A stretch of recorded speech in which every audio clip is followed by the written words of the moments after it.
Welcome to this extraordinary episode of the President's Library Podcast. I am your host, Destiny Afu, and I say today's episode is extraordinary because we'll be looking to tackle a very crucial issue that calls for a response for moral leadership. There are moments in history when a nation stands at the edge, not of greatness, but of survival. Sudan is that nation at this very moment. From the ashes of dictatorship rose a people who dared to hope. From the streets of Khartoum to the deserts of Darfur, they chanted freedom, peace, and justice. But today, those dreams are under fire. What began as a revolution has become a battlefield. What was once a symbol for African resilience is now a warning siren to the rest of the world. A civil war which has resulted to the world's worst humanitarian crisis, with over 150,000 people dead, 12 million displaced, and over 30 million in dire humanitarian need. This is not just another African conflict. This is the soul of a nation on trial, and the outcome of this will shape the future of peace and democracy in Africa. As this war rages on, we ask the question every Sudanese is asking: can a nation in flames find its way back to peace? This episode is titled Sudan on Fire, Conflict, Collapse, and the Quest for Peace. With me to discuss this issue is my guest, Emmanuel Mutama, joining in from Kenya. Just a little bit about Emmanuel. Emmanuel is a scholar in international relations, specializing in foreign policy, diplomacy, and governance in Africa. He has served in both academic and policy spaces, including working under the Directorate of Strategic Partnerships and Intergovernmental Relations in the Office of the Governor of Mukeni County in Kenya. He's an active youth voice on matters of African governance, devolution, regional peace and security, and regularly published thought pieces on current affairs, diplomacy, and democracy in Africa, using various social media platforms to shape conversation and inspire action. Emmanuel, you're welcome to the program today. Thank you so much, Destiny. I'm happy to be here. Thank you so much. Thank you. I'm really impressed by your profile, to see young people like myself, trying to engage, in the world of international relations, in the world of global affairs, and try to make their voices heard on strategic issues. So let's dive straight into what we have today at hand. We want to look at the conflict in Sudan. This is a conflict that has been going on since 2023, and has the worst humanitarian crisis, and it's likely one of the most neglected conflicts too. We want to look into some strategic issues. I want us, first of all, to look into the root causes of this conflict. What will you consider to be the root causes of this conflict, or the historical factors that are driving this conflict? Destiny, thank you so much. I repeat, and one of the root causes that I can attribute to this conflict in Sudan, basically, I can say it is a system or failed system of leadership that has happened to Sudan. Everything in Sudan is all about failed leadership.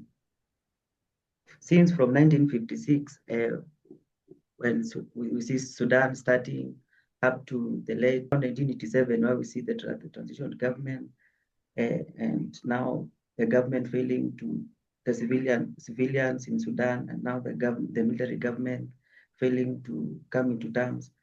It's all about leadership that is happening in South Sudan. I know this conflict started in 2023, as I said. And let's look at the militarization of power.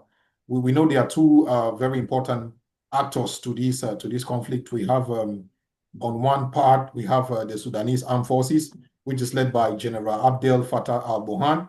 And on the other part, we have the Rapid Support Forces, which is led by General Mohammed Hamdan Dangelo, who is commonly known as Hemeti. What do you think people need to understand about the difference between these two players in this conflict? And is this war an ideological war, or purely a battle for power and resources? One thing that I want people to understand in this conflict is that now the leader of the Rapid Support Forces and the army in Sudan were great friends, and they served together in the military, and they worked together to topple the leadership of the former dictator Omar al-Bashir. But now they cannot agree, they cannot work together, and this has brought the kind of thing that we're seeing in Sudan. And another thing that we can also attribute to the failed Sudan state or nationhood is the fact that African countries are made of nations. Mm. For example, here in Kenya, we have more than 47 nations, and the same to African countries. The concept of nationhood and statehood, those are two different things, and they are source of the conflicts that we see in Africa or in most nations. I don't know how it is in your country, in Cameroon, but here in Kenya, we also sometimes even struggle with the concept of the nationhood and the statehood, and it can be attributed to Sudan. You find that where the leader of Rapid Support Forces and where the leader of SAF comes from, those are two different nations, and they cannot work together. When we're talking about the quest for national resources, the quest for power, the quest for legitimization, we also need to understand the concept of nationhood and statehood. Those are two different things, and I believe not only in Sudan, not only in Kenya, but in all I can say like 90% of African states have not really realized the full potential of a state, and we cannot call ourselves a state because inside we are made of nations, and the concept of nations and statehood don't work together and don't go hand in hand. So that is something that people need to understand, that despite the statehood of Sudan, we still have two smaller nations inside Sudan. And that can also be attributed. We saw what happened in Darfur region. People from certain ethnic community are being cleaned out. So it is good to understand that apart from the concept of the statehood, that is, we see the state that is Sudan. We also have smaller nations within Sudan, and that has been also a source of conflict between those in that state. So is the war, and is it purely an ideological war, or do you think it's just a battle for power and resources? Let me say battle on power and resources between these two generals. Thank you. I can say the war in Sudan is not about a certain group of people. It's about the battle for power. And the bad thing or the worst thing about the battle of power in Sudan is because that those who are battling for power are not the people in Sudan. Mm. There are elements of groups and other states outside Sudan, the external factors that are battling or fighting inside Sudan. So you'll find that the leader of RSF is not fighting because of the people of Sudan or because of his interest in Sudan. He's doing so because of the influence that has been attributed to RSF, especially from United Arab Emirates. They have been mentioned severally to be the key financiers, especially through the gold smuggling and whatever in Sudan. So you'll find that the leader of RSF, and quoting the vice president of Sudan, he said that a leader who wants to lead his people cannot support damaging of infrastructure, the sexual violence we are seeing, the kind of forced starvation that we're seeing the people of Sudan going through. It also happens on the other side of the coin when we're talking about the South. They're also being attributed to Egypt being the key financiers, especially on the gold trade, and they also we have seen cases of child rights abuse, small children being used as at the forefront to fight in Sudan. So I think those people are just being used by external factors. In this quote, the United Arab Emirates, the Egypt, the Chad, all those countries have been mentioned in that conflict. That is what happened. That is what is happening in Sudan. The leader of RSF, the leader of SAF, they are just being used by other forces to fight, which is very bad. You know, that brings me to my next question, because I wanted to ask about the regional and global actors that are involved in this war. You have mentioned Egypt and you have mentioned the UAE, and you know, I follow the news a lot, and I get the reports that though the UAE denies it, they are being the main sponsors behind the rapid support forces, mainly because of the gold trade. And I don't know how Egypt comes in and maybe in other nations, other powers like Saudi Arabia, but what specific interest do you think these foreign bodies, let me say Egypt, the UAE, and Saudi Arabia have in Sudan? Okay, to start by answering your question on the interest of Egypt in Sudan, Mm, you see, Sudan and Egypt are neighbors, and already we have a conflict that is affecting Egypt. That is the Tigray conflict, and that it has been going on for a while. And the reason for Egypt to be involved in this war is that they want to try to counter the spilling of the conflict to their side. And mm, that is why you see they try to support the Sudanese army so that they can make sure that they have a favorable government that is supporting them or that is in good terms with them. mm, Because when, for example, we have a Sudan that is being led by the rapid support forces, it is not going to be good, and it does not sit well with Egypt. On the other side of the on the other side of the continent, we see the United Arab Emirates. They want to control the Red Sea in their quest for hegemony in the Middle East. You see the differences that exist between the Saudi Arabia, the Iran, the Iraq, and Sudan borders the Red Sea, and it is a gateway to the Red Sea. And the Red Sea controls, I can say, up to 70% of the global trade. So I think whoever controls Sudan controls the Red Sea, and who controls the Red Sea controls the 70% of the global world trade. And most of the global world trade happens on the sea, not on the airlines, not on the roads, but it happens on the sea. So I think it is in quest for power, in quest for hegemony in the Middle East, in quest for legitimization. Sudan is very key for control of economy in those countries that I've mentioned.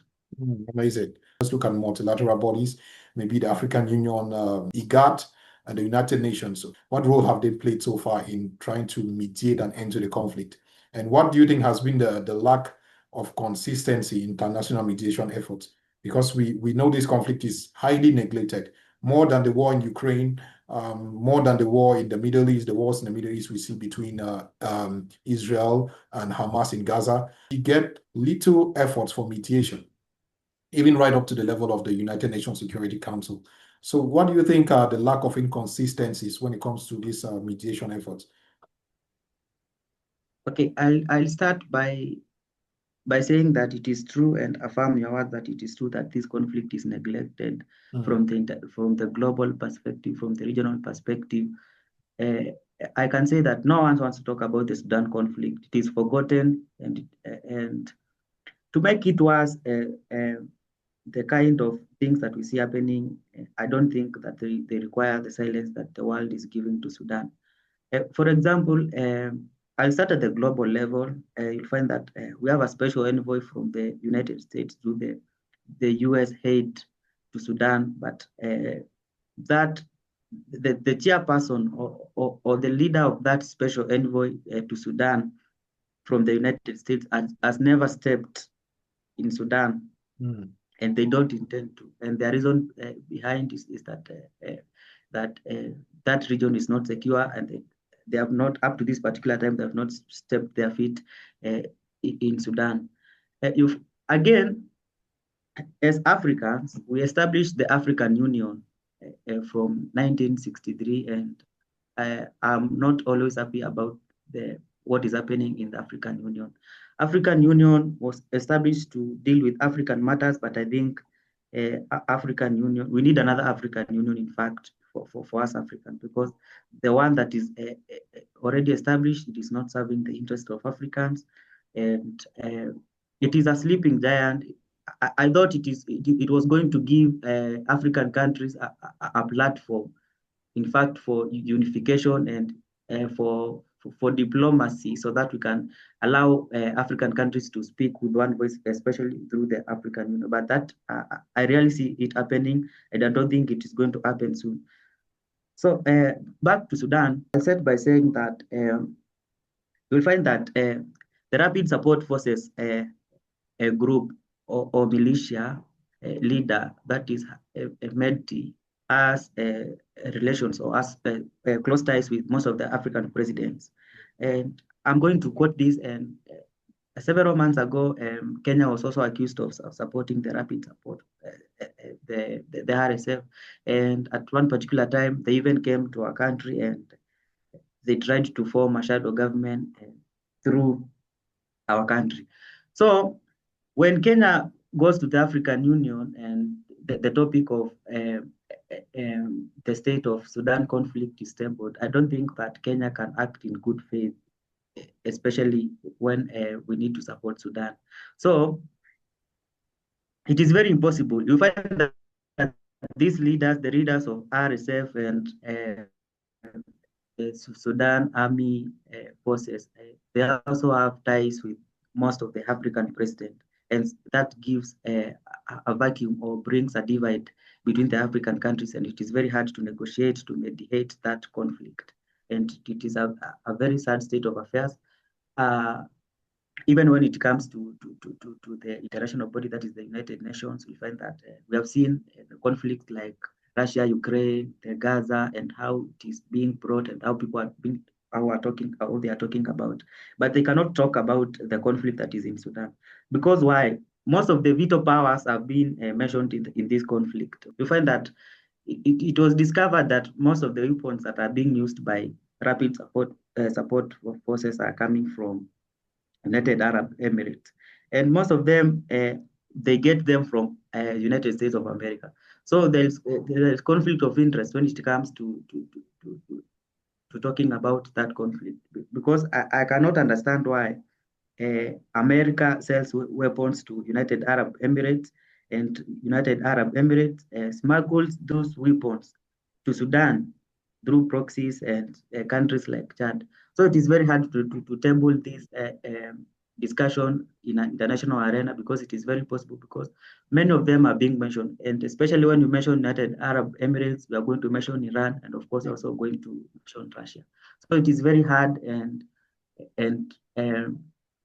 as I told you that this is not conflict, this conflict is not about Sudan, it is about the external factor. So those veto powers in the United Nations and these superpower countries, they are only interested in the gold or the gold mines that exist in Sudan. They're also interested with the minerals, the aluminium that is being available in parts of Sudan. So at any particular point, I don't see, I don't expect to see Sudan conflict in limelight and being covered by international media the way we have seen the present conflict being covered. But I hope maybe through our work, what we're trying to do, and we are going to achieve something. Amazing. Thank you for that. It's really an amazing insight you brought there. Now let's look at the state collapse and the humanitarian crisis. We have, I mean, this is a heartbreaking issues. We have 150,000 people dead, 12 million displaced, and over 30 million in dire humanitarian need, dire humanitarian conditions. You know, beyond the stories we see on the headlines and media, what are we not hearing? And do you consider Sudan to be a functioning state, or is it already a failed and a collapsed state? I'll not comment on whether Sudan is a failed state, but I'm going to give a scenario, and you're going to see, and or you're going to evaluate and see whether Sudan is a failed state. Talking about the humanitarian state of Sudan, most of the hospitals in Sudan are not functioning. Either they have been closed, or either they don't have doctors, they don't have nurses, or they don't have access to medicines. The same is happening to school. The curriculum stopped. Children are not going to school, and there are no teachers. Even the public servants are not being paid. It comes to the assault on women, the cases of rape, I think now it has exceeded too much to hear. You find that the same is happening to women, the women by RSF, women by not South, but Sudan armed forces. So you find that basically the displaced people who have moved to South Sudan, who have moved to Ethiopia, who have moved to Egypt. There is a particular time that Egypt were saying that they are going to close their borders. These people are close to even, I can say up to around 5 million. And that is very bad. You see the camps, the refugee camps that are available in Sudan and the neighboring countries. The reports are saying that they are overwhelming. And if you look into the media and the state of those camps, people have no water, people have no medicine, and they cannot get access to those kind of things. And on the other side, you find that the affected areas cannot even get relief food. The RSF has blocked relief food for entering into certain regions, and we can also see the ethnic cleansing that has happened in the Darfur region. So a state that cannot support education, a state that cannot support health, a state that cannot give security to its people, a state that cannot defend its people, for me, I consider it as a failed state. Amazing. I think I support that factor too. I'm from Cameroon, and I'm in Cameroon right now, and I am witness of how conflict and can disrupt, the social life of a people. We have an ongoing conflict which is quite neglected too. We call it the Anglophone crisis, where we have these sociopolitical tensions. The English side saying they are marginalized by the French side, and so there was a social-political upheaval that has been going on since 2017. Well, let's not get into that now. Let's look at the geopolitical implications of this conflict. So you said Sudan is a strategic getaway to the Red Sea, and Sudan is situated right at the Horn of Africa, which is a very troubled region too. Now, do you see a potential of this conflict spilling into other neighboring countries, say Ethiopia, say Libya, say the Central African Republic? Yes, there is a very high possibility for this conflict to spill over to other countries, and this happens because of the vacuum that is being created because of lack of a stable government and the stability of a country. And I can say we have seen so many instances, and I can say that it has already started to spill over, because when we have a vacuum, and this vacuum gives a good and thriving environment for the militias and terrorist group like the ISIS and the Al Qaeda to maneuver and operate successfully. And we have seen that in Chad and Libya, and Chad, Libya are good examples of scenarios that are terrorism has thrived because of the power vacuum that is existing in Sudan.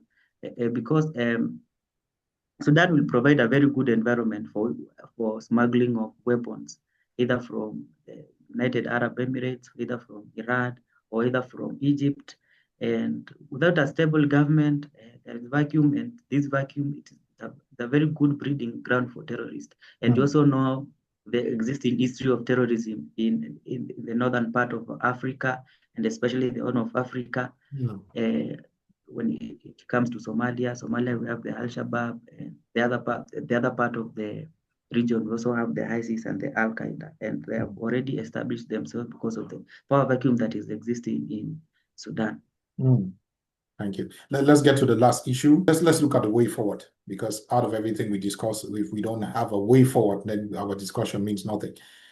What should a credible peace process for Sudan look like, and what can we as Africans and the global community do to support a peace process in Sudan? Okay. I see, and I have a dream of a peaceful Sudan, but this comes with a lot of obligations, and people ready to forego most of their things. And the worst thing I say is that if we continue to keep quiet as Africans, as the global community, and ignore what is happening in Sudan, today, what is happening in Sudan is happening in Sudan, but we don't know what tomorrow will be happening.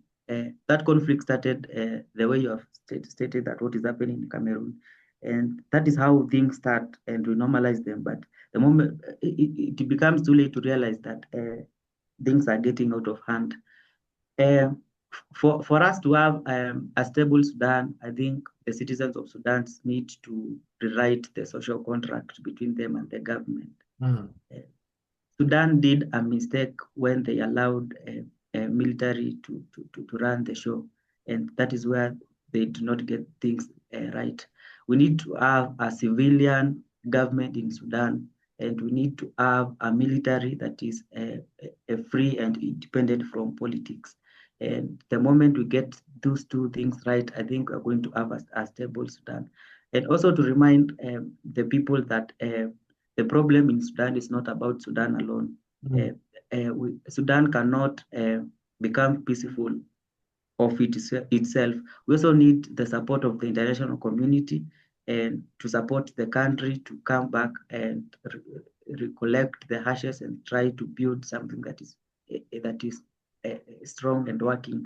It is not too late for us to have a stable Sudan. It is not late for negotiations. It's not late for mediation. But the more we keep keeping quiet and not talking about the conflict, we are letting things get out of hand. We can use the African Union if all the African presidents allow us, especially, and also without forgetting the diplomats in Africa, they are not doing something, they are not doing well when it comes to mediation, and they are overlooked of the issues. So I think with a stable government that is made from civilians, not from the military, and a military that is not political, we're going to have a stable Sudan, and that can only happen when we have another social contract between now the people and the government. Don't forget that the current conflict is existing because of the lack of agreement between the civilians and the government after now the Hemedti, the current leader of the South, failed to agree after they toppled the government of Omar el-Bashir. Thank you so much. And just in conclusion, that war and conflict is not what defines the Sudanese people. And this episode is meant to herald the plight of the Sudanese people and to call for advocacy, to call for people to speak out for those whose voices have been drowned by the sounds of guns and bombs. And this is in solidarity to people everywhere burdened by the yoke of war and conflict, from Gaza to Myanmar, to Ukraine, to Yemen, and to the DRC. Peace is not a gift, it is a human right, I think. And I'm urging us all to stay informed and stay engaged. Thank you so much for your time, Emmanuel. We end the episode here. Thank you so much, and may you have the wonderful rest of the evening. Thank you so much, Destiny. Thank you for hosting me. I'm available anytime for any discussion. Let's keep the fire burning. If they keep quiet, we should not also keep quiet. We should speak our mind. Thank you so much. Have a good evening. All right. Thank you. Bye-bye.